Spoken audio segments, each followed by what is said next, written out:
The New Zealand migration program does not discriminate and is open to anyone from any country, regardless of their ethnic origin, gender, colour, religion, provided they meet the criteria set out in law. If you would like an opportunity to live and work in New Zealand, there are many visa options available to you. The Dawn Raids began in the 1970s in Auckland. They represent a low point in the relationship between the government and the Pacific community. It was a time when the New Zealand police was instructed by the government to enter homes and/or stop people on the street and ask for permits, visas, passports, and anything that proved a person's right to be in the country. This blunt instrument was applied almost exclusively to Pacific Islanders, even though during the 1970s and into the 1980s, the bulk of overstayers were from Europe or North America. While discrimination towards Pacific peoples was humiliating, this time was also one of collective and radical action by groups which united to combat oppression. One group that rose to prominence in the wake of the raids was the Polynesian Panthers. The campaign against the Dawn Raids remains one of the most patent examples of the Polynesian Panther Party's platform in action.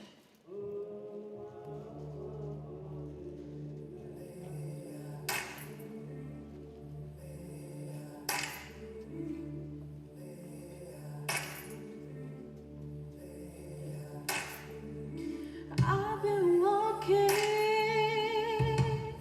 with my face turned to the sun.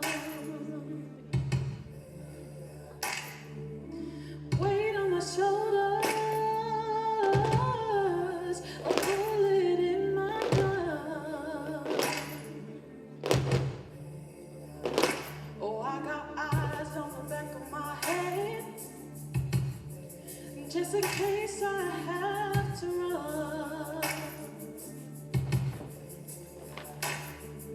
I do what I can when I can, while I can for my people. As the clouds roll back and the stars fill the night, that's when I'm gonna stand up, take my people with me. Together we are going to a brand new home, far across the rivers. Do you hear freedom calling, calling me to enter? Gonna keep on moving on. I can feel it in my bones.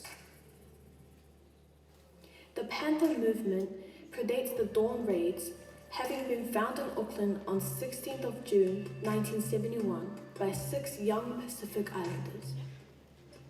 The group included Samoans, Tongans, Cook Islanders, and a few Māori.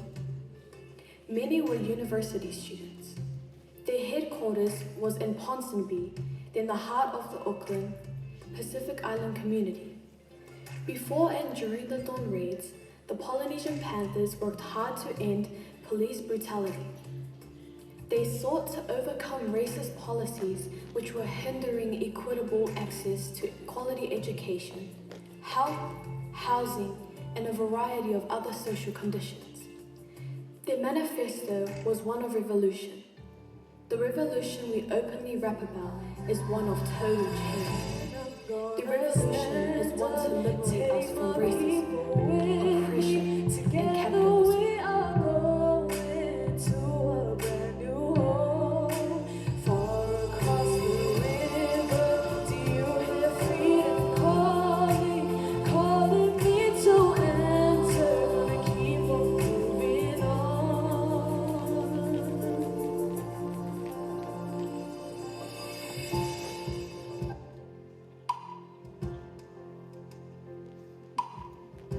The actions they took included, with the Citizens Association for Racial Equality, establishing homework centers, speaking at schools and holding community meetings, organizing street parties and concerts for elderly, joining with the Ponsonby People's Union to set up food cooperative, organizing transport to shuttle families and visitors to Paremoremo prison, where they also had a chapter.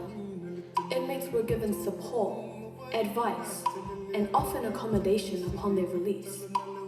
The Dawn Raids and the Panthers called to revolution, the form of exposure and annihilation of all forms of oppression, the focus on education, working collaboratively for positive outcomes, and Mana Pacific. The celebration of Pacific identities and ethnicities survives as a lasting vision of empowerment. In 1977, the Immigration Department changed its procedures for handling overstayers so these events would never be repeated. As of August 2021, following lobbying by the Polynesian Panther Party and others, the New Zealand government gave an apology for the Dawn Raids. The government apologized for the distress, hurt, and trauma caused to the Pacific communities living in New Zealand during the period of the Dawn Raids in the 1970s.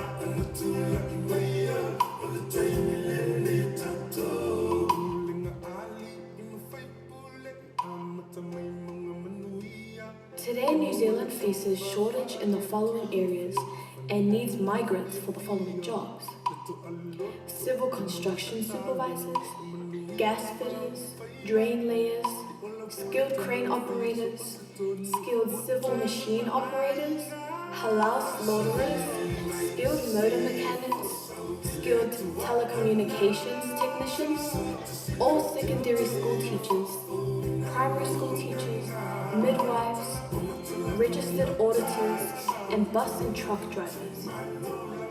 The positive impact of migrants to New Zealand are: there is increased cultural diversity, skills gaps are filled, boost to local economies, government tax revenues increase, public services can benefit from an influx of qualified staff, e.g. doctors and nurses.